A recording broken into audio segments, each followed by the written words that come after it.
देखेंगे exothermic reaction के कुछ examples. So what is exothermic reaction? अभी हमने देखा कि एक्सोथर्मिक रिएक्शन मतलब जो रिएक्शन, जो प्रोसेस हीट को बाहर फेंकती है, heat is expelled out, heat is evolve, that type of reaction is called as the exothermic reaction. उसके नाम में ही है, एक्सो मींस एग्जॉस्ट। जो एग्जॉस्ट फैन होता है ना, किचन में लगा होता है, लैबोरेटरीज में लगा होता है, हॉस्पिटल में लगा होता है, थिएटर में लगा होता है, तो दैट एग्जॉस्ट फैन क्या काम करता है? वो एग्जॉस्ट फैन, वो एग्जॉस्ट फैन जो अंदर की हीट है उसको बाहर निकालता है, उसीलिए हम उसको एग्जॉस्ट कहते हैं, exhaust fan. So what it work, it evolves heat, it removes heat from inside towards the outside, is called as the exhaust fan. So exhaust means to expel out, बाहर फेंकना। और थर्म मतलब क्या? Therm मतलब heat. तो क्या बाहर फेंक रहा है? हीट बाहर फेंक रहा है। सो उस रिएक्शन को कहेंगे हम एक्सोथर्मिक रिएक्शन। अभी जो एग्जांपल देखा हमने, जो कैल्शियम ऑक्साइड था, तो कैल्शियम ऑक्साइड के साथ मिलाया हमने पानी, so calcium oxide combines with water, it gives the slaked lime, that is the calcium hydroxide. और वो कैल्शियम हाइड्रोक्साइड तैयार होने के बाद हमने उसके वाल को, बीकर के वाल को या बॉटम को टच किया, so it is hot in nature, वो हमें हॉट लगा। मतलब क्या हुआ? मतलब उस रिएक्शन में हीट बाहर निकल गई। So such types of reactions are called as the exothermic reaction. So और एक एग्जांपल देखेंगे एक्सोथर्मिक रिएक्शन का। तो कौन सा एग्जांपल है? Burning of natural gas. आपके सिलेबस में है बर्निंग ऑफ नेचुरल गैस। तो नेचुरल गैस का बर्न होना, ये भी एक एक्सोथर्मिक रिएक्शन है। तो नेचुरल गैस मतलब क्या? CH4 gas. CH4 मतलब मीथेन गैस। तो ये मीथेन गैस जो है, जिसमें एक कार्बन होता है, जो अल्केन फैमिली का होता है, उसको हम कहेंगे CH4। इसको, इसके बारे में डिटेल हम कहां पे पढ़ेंगे? कार्बन एंड इट्स कंपाउंड्स, इस चैप्टर में देखेंगे हम। तो ये जो मीथेन गैस है, इस मीथेन गैस अब बर्निंग है, मतलब ऑक्सीजन का यूटिलाइजेशन होगा। So oxygen which is present in air is helpful for the burning processes, we know that. तो ये जो मीथेन है बर्न होगा in presence of oxygen and it is converted into the carbon dioxide gas plus water gas. Water gas मतलब water gas अलग है, water ये gas form में है। तो अब हम इसको करेंगे बैलेंस। क्या हो रहा है यहाँ पे? Methane burns in supply of oxygen, it is converted to carbon dioxide and water in form of gas. Water gas अलग होता है, water in form of gas. तो इसको बैलेंस करेंगे। 4 हाइड्रोजन है यहाँ पे 2 हाइड्रोजन है, तो यहाँ पे 2 कोएफिशिएंट लगाओ। यहाँ पे ऑक्सीजन 2 है, यहाँ पे ऑक्सीजन 2 और ये 2 4, तो यहाँ पे भी कोएफिशिएंट 2 लगाओ, बस बैलेंस है रिएक्शन। तो this reaction evolves the heat, it produces the heat.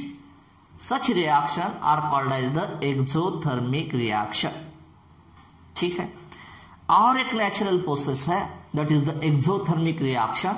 जैसे आपने देखा होगा कि जो वेजिटेबल वेस्ट होता है घर का, तो वो घर का वेजिटेबल वेस्ट क्या करते हैं, हम एक जगह फेंक देते हैं, मतलब एक ही जगह पे रखते हैं उसको। तो कुछ दिन बाद उसमें डीकंपोजिशन होना शुरू होता है, तो that vegetable matter starts to decomposes. अब जैसे जैसे वेजिटेबल मैटर डीकंपोज होगा, उसमें से हीट बाहर निकलेगी। So that process is also the exothermic process. Means what? Means decomposition of vegetable matter or decomposition of natural matter, and which is converted into the compost, is utilized as a manure. तो पेड़ पौधों को डालते हम वो compost, तो वो compost तैयार होने की process, formation of compost from the vegetable waste, from the waste, natural waste, that process is also the exothermic process. इससे भी हीट बाहर निकलेगी। और एक नेचुरल प्रोसेस है, that is the exothermic process. कौन सी है वो? That process is the exothermic process, is the respiration. Respiration process is the exothermic process. तो किस तरह से एक्सोथर्मिक है ये? तो क्या करते हैं हम रेस्पिरेशन प्रोसेस में? ब्रीथ इन, ब्रीथ आउट. तो ब्रीथ इन जब करेंगे मतलब सांस अंदर लेंगे तब ऑक्सीजन अंदर जाता है. अब that oxygen is combined with glucose and water acts as the solvent. Water भी इन्वॉल्व होता है इस रिएक्शन में. तो oxygen combines with glucose. In presence of oxygen, it is converted to carbon dioxide with evolution of energy. तो ये process, this respiration process provide energy to us. अब हमें पता है, 9th में पढ़ा है हमने कि law of conservation of energy. Energy neither be created nor be destroyed. It can change one form to another form and total energy of the universe remains constant. मतलब ऐसी कोई मशीन नहीं है. There is no any perpetual motion machine which does work without consuming energy. Without supply of energy ऐसी कोई भी machine नहीं है जो चलेगी. तो उसको हमें, उस मशीन को चलाने के लिए हमें क्या करना पड़ेगा? उसको एनर्जी सप्लाई करना पड़ेगा. मतलब एनर्जी का फॉर्म बदल सकते हैं हम सिर्फ. Energy can change one form to another form, लेकिन नई एनर्जी तैयार नहीं कर सकते या डिस्ट्रॉय नहीं कर सकते. मतलब मैं जो भी बात कर रहा हूं ना, क्यों बात कर रहा हूं, क्यों पढ़ा रहा हूं? क्योंकि मुझ में एनर्जी है. अब वो एनर्जी कहां से आई? अगर मैं नहीं खाता, मेरे पेट में कुछ नहीं, एम्प्टी स्टमक होता, तो मुझ में एनर्जी नहीं होती, और एनर्जी नहीं होती तो मैं नहीं पढ़ा पाता. तो that food energy is converted to energy, which energy is utilised for the teaching purposes. और वो एनर्जी आपके पास जा रही है. जब रेस्पिरेशन होता है, जब हम फूड खाते हैं, कार्बोहाइड्रेट्स खाते हैं, सो दैट कार्बोहाइड्रेट्स क्या होगा? कार्बोहाइड्रेट्स खाते हैं हम, दिस कार्बोहाइड्रेट्स डिकम्पोज होगा. तो carbohydrates decomposes and converted into the glucose. Glucose का फॉर्मूला क्या है? C6H12O6. फ्रुक्टोज का भी फॉर्मूला यही है, C6H12O6. ग्लूकोज का भी वही है. डिफरेंस क्या है? They are the functional isomers. आपको वो जो 11th में जाएंगे तब पता चलेगा कि what is the functional isomers. So it glucose, this glucose C6H12O6. इस ग्लूकोज जब हमने कार्बोहाइड्रेट्स खाया, डिकम्पोज हुआ, ग्लूकोज तैयार हुआ. अब ये ग्लूकोज कंबाइन होगा किसके साथ? ऑक्सीजन के साथ.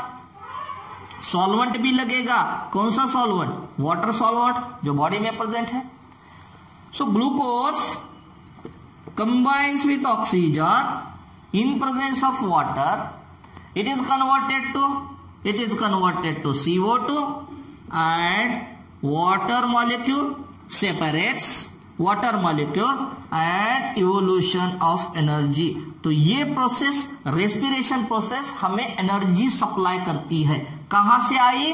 कार्बोहाइड्रेट खाया हमने, ग्लूकोज में कन्वर्ट हुआ, ग्लूकोज कंबाइन हुआ ऑक्सीजन के साथ, जो हमने ब्रीथ इन से लिया, जो हमने सांस लिया. तो that oxygen combines with glucose. Solvent था water, it is converted to carbon dioxide and water and with evolution of energy. So that energy is utilized by body for the different purposes. अब इसके state लिखना पड़ेगा हमें. तो ये glucose है aqueous form में, मतलब वाटर डिसॉल्वेबल फॉर्म में. ये O2 है एक्वियस फॉर्म में. ये H2O है लिक्विड फॉर्म में. ये CO2 है एक्वियस फॉर्म में, और ये H2O है लिक्विड फॉर्म में. तो ये ब्रैकेट में जो लिखा है वो स्टेट है. तो स्टेट कौन सी है? ग्लूकोज एक्वियस फॉर्म में है, O2 एक्वियस फॉर्म में है, H2O लिक्विड फॉर्म में है, CO2 एक्वियस फॉर्म में है और वाटर लिक्विड फॉर्म में है। अब इसको करना पड़ेगा हमें बैलेंस। तो ये 6O2, 6H2O, 6CO2 और 12H2O बैलेंस करने के लिए हमने वीडियो बनाया था, how to balance the chemical reactions equations. तो वहां पे जाके देखना है आपको। तो 6 और इसको अगर रटना है, सिर्फ ध्यान में रखना है तो ध्यान में ऐसे रखो 6 6 6 12, 6O2, 6H2O, 6CO2, 12H2O। State को कैसे ध्यान में रखेंगे? सिर्फ वाटर छोड़ के बाकी सभी क्या है? एक्वियस स्टेट में है। तो ये एक्वियस है, ये एक्वियस है, ये एक्वियस है। So water is in liquid state. So water is in liquid state and by other compounds that is the glucose and O2 and CO2 in aqueous form. Balance 6 6 6 6O2, 6H2O, 6CO2 and only 12H2O molecules produced at the product side. So this is the one of the example of exothermic process, exothermic reaction. So respiration is also the exothermic reaction. We take the carbohydrate by using food. That food is decomposed, carbohydrate is decomposed, which is converted into the glucose. Glucose combines with the oxygen, which is taken by us by breathing. So glucose combines with oxygen. Water as present as a solvent, which is converted to the carbon dioxide, and water with evolution of energy. So this process is also this process means respiration process is also the exothermic process. So next video में हम देखेंगे decomposition reaction. ये थी combination reaction के examples और exothermic processes के examples, और next video में हम देखेंगे decomposition reaction.